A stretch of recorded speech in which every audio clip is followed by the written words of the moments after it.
All right, all right. I see many startups being present, and that is good. So everyone who just joined, welcome to the final Startup Award of the Circular Republic Festival. So throughout the last 2 days, we had 32 startups pitching their innovative and circular solutions. And they pitched greatly, and we had a jury that really looked at those startups deeply and in depth. And we're now very delighted to be announcing the winners of each category. And I kindly ask Niclas on stage, who will now take us a little bit deeper on the categories that we had. Applause for Niclas, please.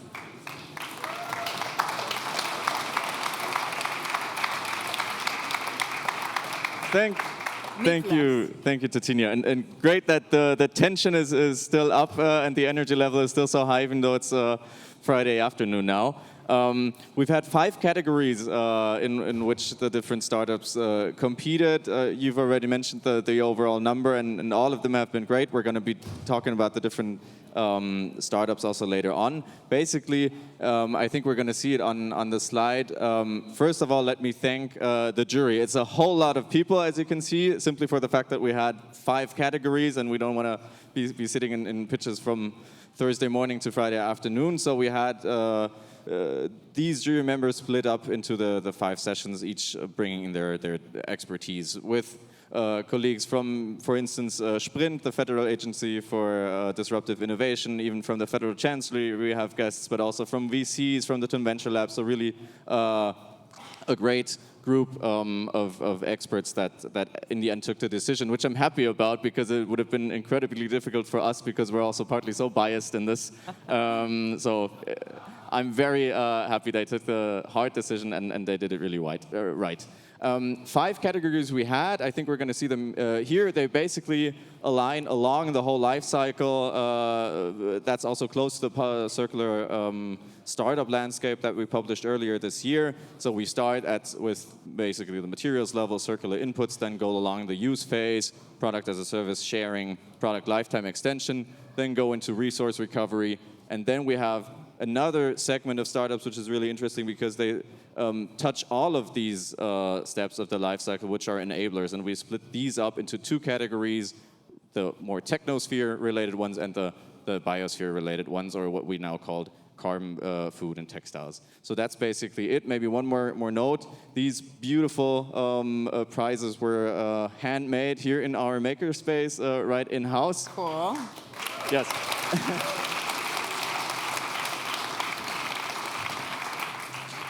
And that's, I think, all I got to say. Yes, perfect. Thank you, Niclas.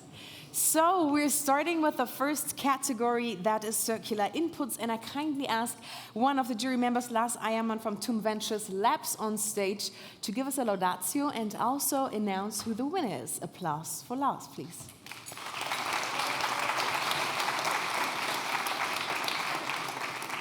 Thanks a lot. I can tell you, here you stand really in the spotlight. Oh, we had a fantastic pitch session, and it was really difficult for us as a jury to nominate a winner. We had the startup Ecologt, green building materials. I hope I get it all right. I think that is a really significant challenge, because if you're a bit linked to sustainability, then you know how much the built environment sector needs new solutions for the safety of our planet.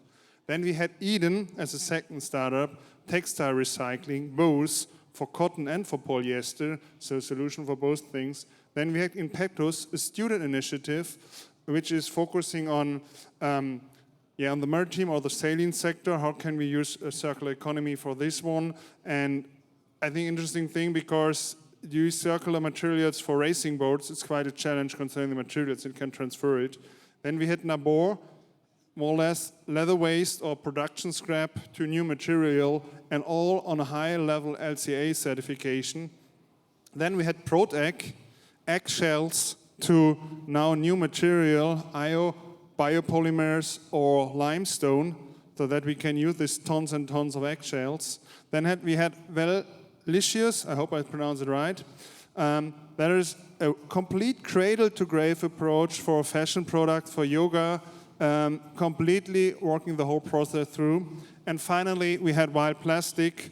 Yeah, let's plastic waste to new material, but also with really including the community and all the people. As you see, a bunch of activities and a great statement for circular economy.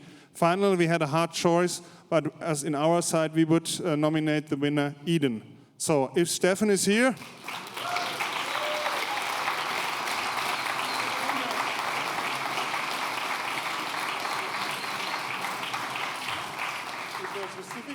Congrats, Stefan and Eden. Yeah, thank you. And from all the jury members, congratulations, but also congrats to the other teams.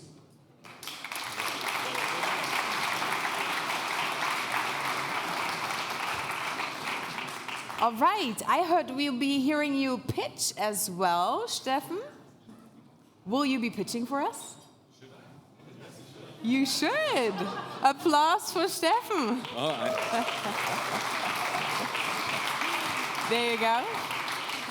You have 2 minutes to pitch us your great idea. Okay, 2 minutes for my 3-minute pitch, so I will hurry up and I will skip the questions and just jump right into the picture, which you're going to see here. That's the Atacama Desert, where clothes end up at the moment, because in the moment we have a very much linear textile industry with less than 1% of our clothing being recycled back into clothing, and that leads to huge impact on the one side and also a huge monetary value loss of over 80 billion euros in those materials. And that, for us, is the economic potential to put a very nice circular business model around that.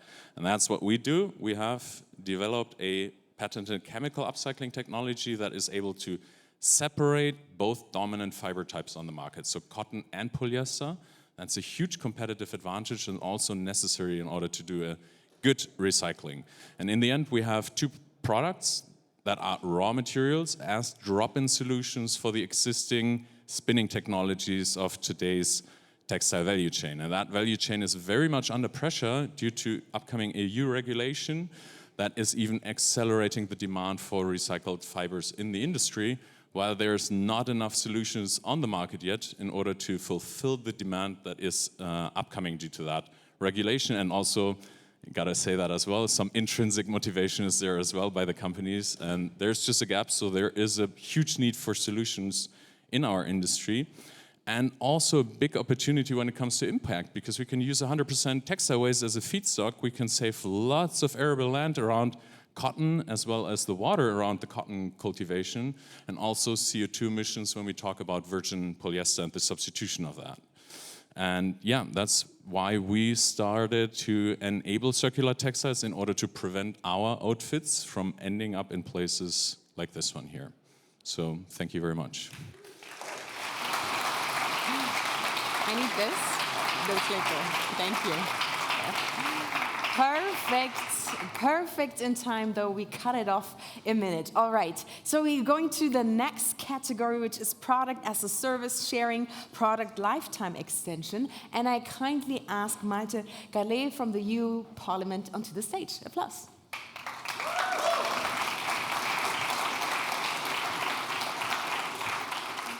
Thank you very much. Yes, also for us in our jury team, it was really hard. We had a wonderful selection of startups that pitched. So we had Pervertis, we had Circunomics, we had Haycycle, we had Stable, we had Cycle, We Carry and Reshirt. And so in the whole area of product as a service, sharing and product lifetime extension, we see 3 of them are working in batteries, 3 of them are working in packaging. So overall, these are 2 areas where we definitely need to shift towards more sustainable business models, towards more sustainable products. And this is why, as I said, we had a really hard time deciding, but I am happy to announce Stable as our winner. Stable is producing. Congratulations. We just thought it's the perfect mix of lifetime extension and also product as a service. So these were the reasons why we picked you. I think you're best in pitching again to everybody why you really deserve this prize. Sounds very, very good. Before you pitch, applause once again. Always applause. Before you pitch, we of course get you your. Which one is it? Table right here. There we go. Smile for the camera. Right here, down here. Yes, perfect. The camera is here. Yeah, there we go.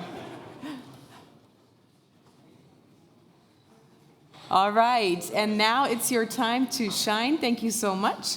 And the stage is yours. Yeah, thank you. What I have to say, I'm not the founder. I'm Daniel. I'm a sales engineer, and I didn't knew that I'm gonna pitch today. So this is an emergency pitch. Yeah. So we at Stable, we do second life batteries. So we use old car batteries and we give them, a second life. We all know the clean energy area needs battery storage systems, but unfortunately, the sun is not shining all day long. The wind blows whenever it feels to blow. So we need a buffer, and that buffer is energy storage systems. But there are two problems. One problem is there's a high upfront cost, and the lifetime, or you all know it from your phones, the capacity is declining over the lifetime. Plus, media telling us the batteries are burning. So for a business owner, it's a hard decision to invest something, to give money to something which could burn. So we at Stable, we offer energy as a service, and energy as a service has 90% lower investment upfront. We also give warranty over 10 years, and we use second life batteries, which have 70% less CO2 upfront.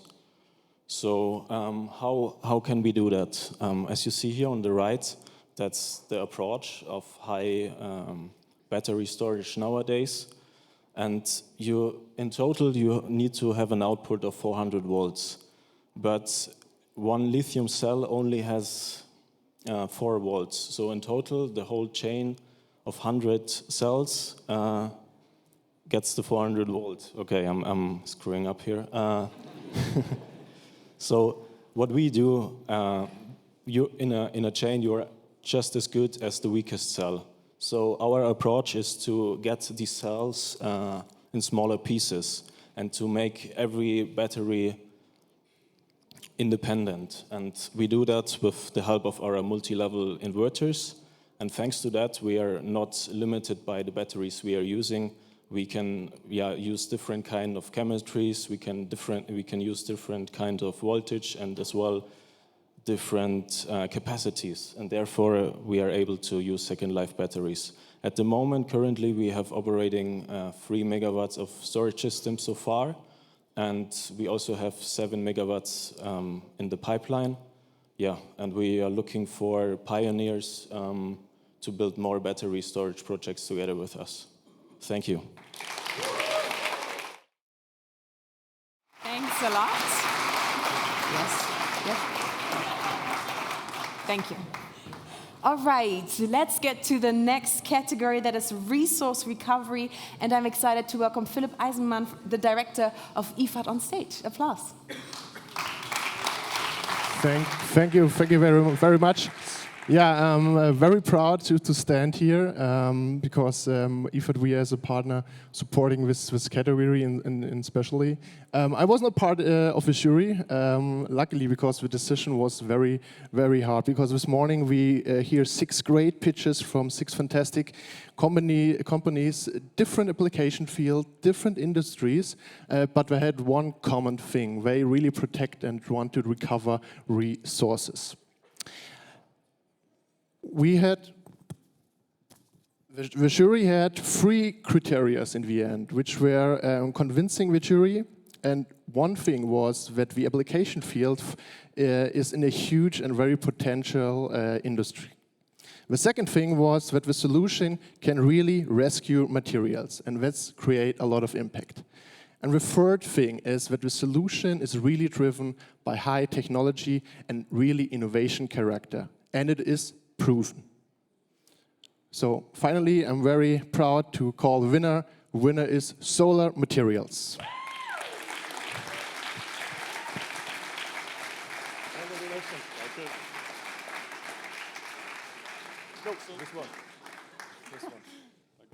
Stage is yours. Thanks a lot. Once again, stay here. The camera right there. Smile.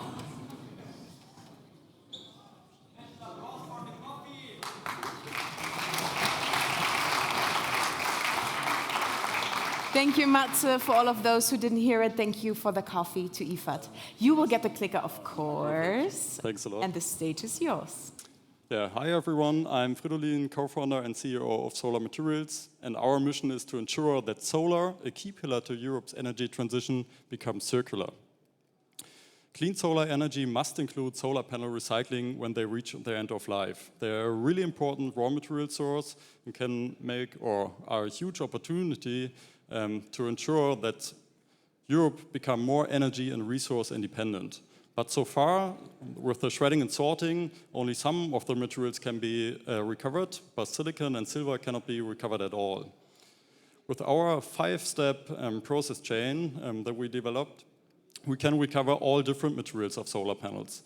So by our unique layer-by-layer technology, we separate first glass, then EVA foil, and then also the silver and the silicon of the solar panel. Over the last year, we built our first pilot line, so it's nearly completely automated. We have a capacity of up to 3,000 tons. And since last week, we got our certification as Entsorgungsfachbetrieb and Erstbehandlungsanlage nach Elektro-G. So that in English doesn't make sense. So now we're ready to ramp up our pilot line and can really start with the commercial recycling. Through our recycling, we can, on the one side, offer recycling as a service to solar park operators, and on the other side, sell our recovered raw materials back to the raw material industry. By that, we recover glass, aluminium, copper, silicon, and silver. And through the use of our materials, we can save up to 80% of the energy consumption compared to primary raw materials.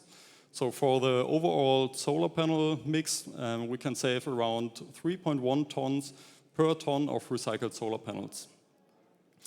Our next steps are to build an even bigger recycling line. So the next one will be located in Magdeburg, so in our current area. And after that, we want to focus on the southern German market. I'm not alone, of course. So we're 3 co-founders. We're really driven by the pressing challenge of solar panel waste. And together with our 12 team members, we work on making the solar industry circular. For the next year, we also will start with our fundraising shortly to raise 10 million euros to build these 2 bigger recycling lines. So thanks a lot.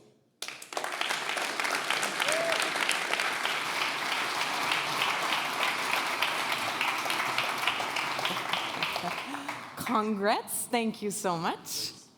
So we are now coming to the next category, already category number 4, circularity enablers, looking at the technosphere. And I'm delighted to welcome Armando Garcia Schmidt from the Bertelsmann Foundation onto the stage. Applause. Thank you very much. You're welcome. Thank you. Thank you to Circular Republic. So we are very proud as Bertelsmann Stiftung that we had been the possibility of being part of Circular Republic Festival. Really a great endeavor, I think.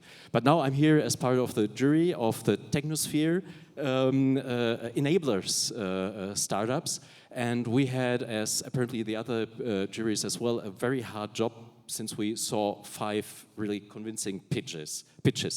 We saw, first of all, a brain of materials fighting with their own product Viren against the mountains of unsorted textile waste. Fantastic.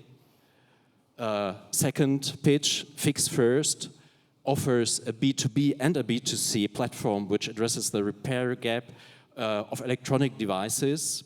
Marvelous, I think.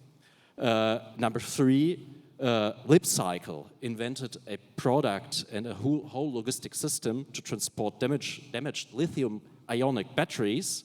Extremely convincing. Number 4, Resourcify offers firms the possibility to turn unsorted waste into worthy materials. Powerful.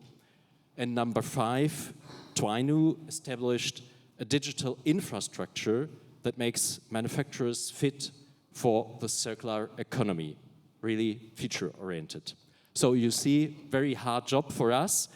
At the end of our deliberations, we finally decided to award a startup that offers a scalable and really impactful solution for the still existing challenge of sorting and recycling materials, Resourcify.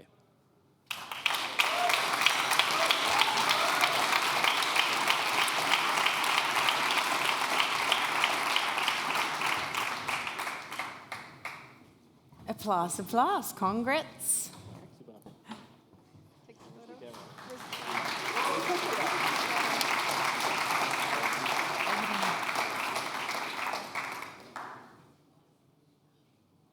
Perfect, thank you so much. Let me get the clicker. Here, there you go. All righty. I think I'll go on this side, if that's okay. Yeah, sure. All right, good afternoon/evening, everybody. So we're at the end of this festival.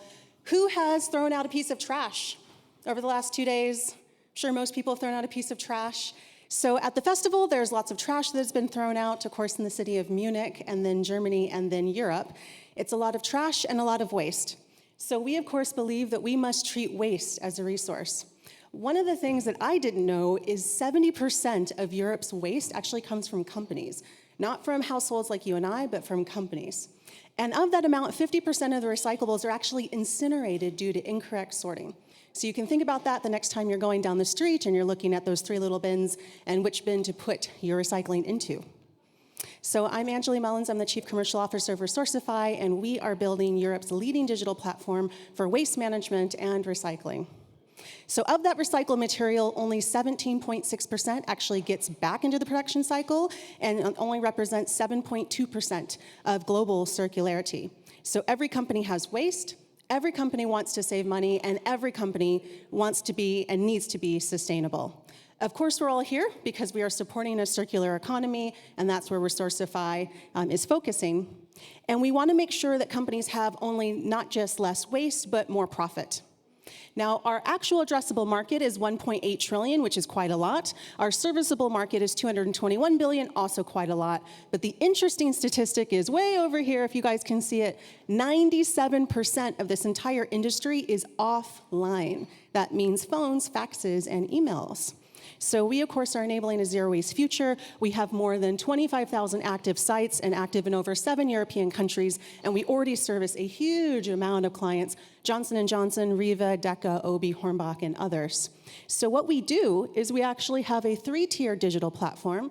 The first is a software that connects companies with their local recyclers to help digitize their waste. Second is a white labeling service that recyclers can actually sell it back into the clients. And third is our circularity program, where we actually partner with hospitals and one of our clients, Johnson & Johnson, to help remanufacture medical devices. So here's some of our clients. Who's been to Frankfurt Airport?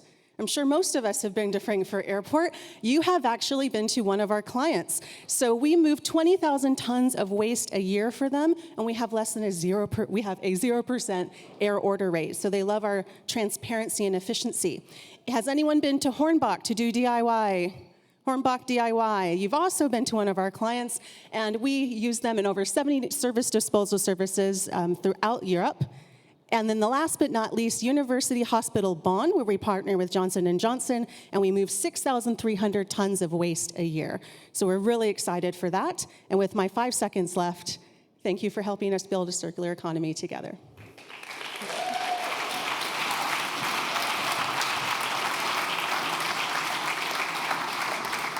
Thank you. Thank you so much, Anjali, for your great pitch. Now, last but not least, we're coming to the final category, that is circularity enablers once again, but now looking at carbon, textiles, and food. And I kindly ask Marie Arnold onto the stage, who works for the Federal Agency for Disruptive Innovation. Applause for Marie. Good evening, everyone. Good on? Yeah, perfect. So I have the honor to present the last startups that are gonna win tonight. And first of all, I'm very impressed that you all lasted for that long, because I mean, you were the last category to present. You've been around for 2 days already. I've been talking up there in the startup area. I've been standing there. So very impressive with you guys already. So the category I'm presenting right now are digital platforms that touch our lives maybe on a daily basis, maybe not so direct. So first of all, it was Zühlke, who provide service to the fashion brand, making eco-labels possible. The second pitch that we heard was Numi, who also have a platform that connects customers, so myself, to the bigger companies to return my fashion that I have at home that I'm not using anymore and giving it second life, giving me something in return. So also very, very nice to have something that I can actually relate to myself. The third one was Ocell, who rethink the forests, providing service to forestry, making sure that carbon credits become more reliable in the future. And the last company that we've seen was SDID, an ESG platform that also wants to rebuild trust in companies and show us what is actually happening there. So yeah, now I have to present to you the winner of this category. And that's a good sound. Ready, getting ready. Thank you for building up tension. The company that I'm going to announce in a second has a huge impact on our lives. It's a very global problem that we need to solve. It's going to rebuild trust in something that has been smashed in the past. And I'm very happy to announce the winner that actually relates to this trophy. So I ask Ocell to the stage.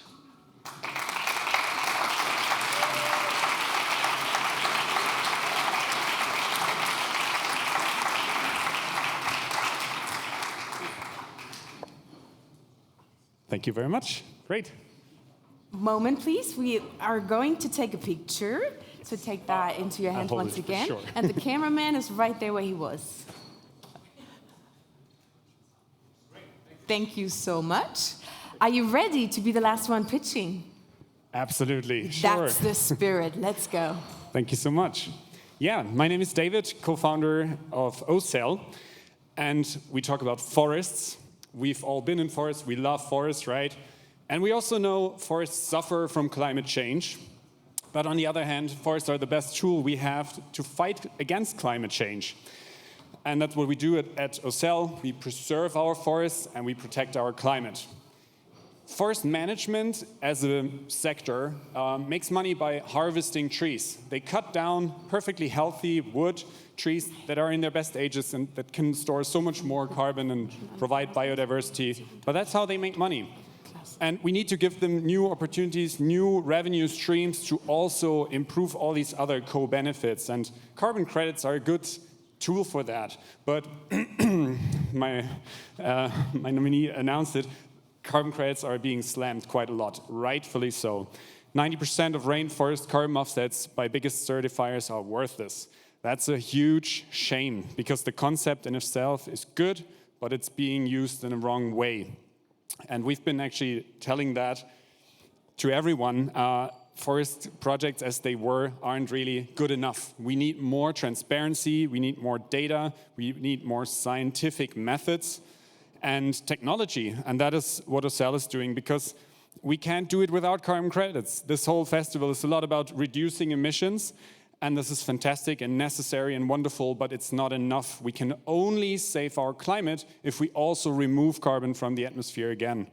And that's why we have to do the good carbon credits. So at Ocell, we use high-resolution aerial imagery, AI to detect and classify trees, and we work directly together with forest owners in the forests.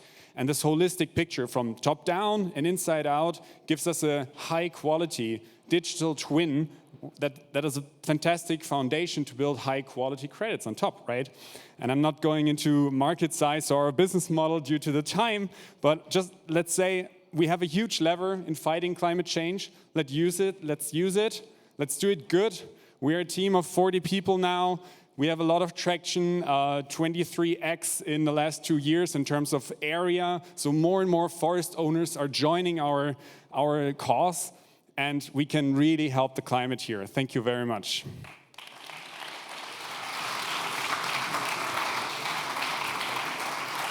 Feedback, yes.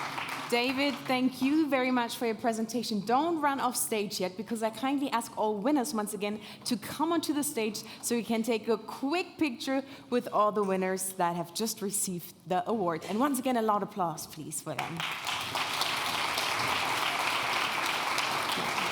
You can come here and step forward so the beamer isn't in your face. Exactly. Now, please give us your biggest smile.